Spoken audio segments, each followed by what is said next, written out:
Hello children, welcome for today's biology class. So today we are going to continue the chapter neural control and coordination. So the topic going to be covered is central nervous system.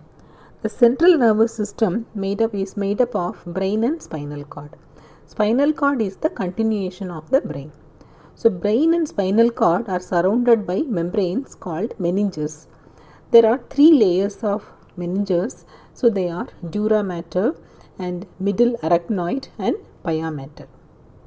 The space between arachnoid and pia mater is filled with cerebrospinal fluid. It acts as shock absorber. An infection of meninges, it results in meningitis.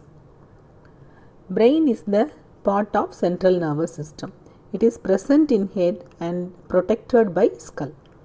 It is enclosed inside a bony box called cranium. There are three main parts of brain, that is forebrain, midbrain and hindbrain. So this is cerebrum. You see, it is present inside the bony box.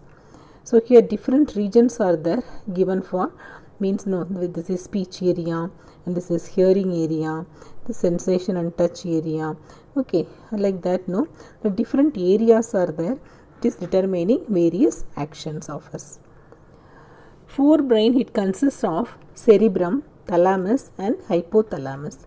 It forms the major part of the brain, human brain. The cerebrum is longitudinally divided into right and left cerebral hemispheres, and it is connected by a tract of nerve fiber called corpus callosum. Cerebral hemisphere is covered by a layer of cells that is known as cerebral cortex. This is cerebrum. Okay, this is corpus callosum, this is thalamus area and this is hypothalamus, okay, amygdala, hippocampus and cerebellum. So now the cerebral cortex, it contains motor areas, sensory areas and a large region called association areas, which are neither clearly sensory nor motor in function. Association areas perform the functions of intersensory associations, memory and communication. Fibers of the tracts are covered with the myelin sheath that forms the inner part of the cerebral hemisphere. Hypothalamus lies at the base of the thalamus.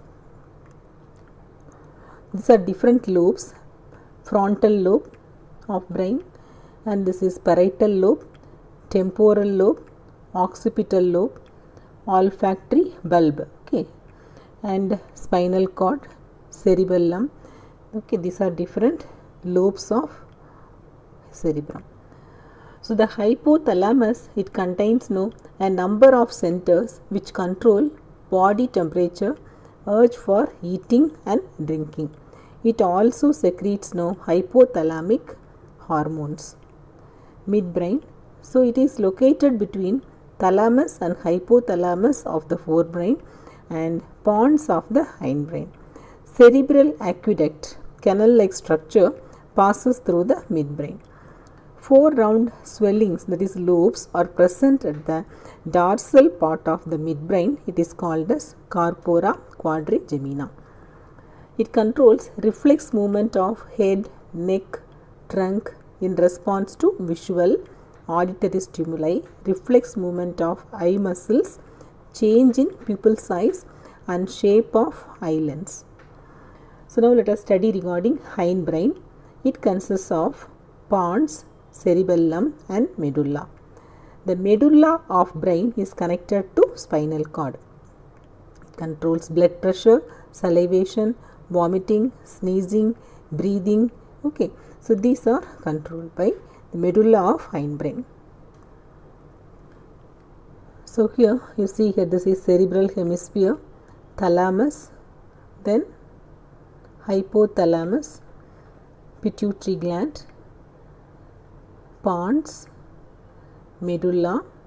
This area is midbrain. This is spinal cord, continues here spinal cord. Reflex action. So reflex action is an automatic involuntary reaction to a stimulus. A reflex action or reflex is a biological control system linking stimulus to response. and mediated by reflex arc. So, for example, if you are stepping upon a sharp object, or if you touch any hot object, no, you suddenly take off your hand from there, and otherwise you take off your leg from there. So, why is it like that? So, because that is due to reflex action, and later it creates pain. So, pain will be created later. So, before that you remove your leg or your hand from the hot plate or sharp object. Okay. So, there are specialized sense receptors located in the skin of foot or leg, any place. So, that is responsible for that. So, the resulting stimulus would be transmitted through afferent or sensory neurons to spinal cord. Sensory neurons to spinal cord. So, first it is sent. So, the receptors, no, it collects the stimulus and they send to spinal cord, and later the stimulus is processed in interneuron, and it creates intermediate response, and the intermediate response created, so then it is later passed to muscles of leg and through motor neuron by retracting the foot away from the object.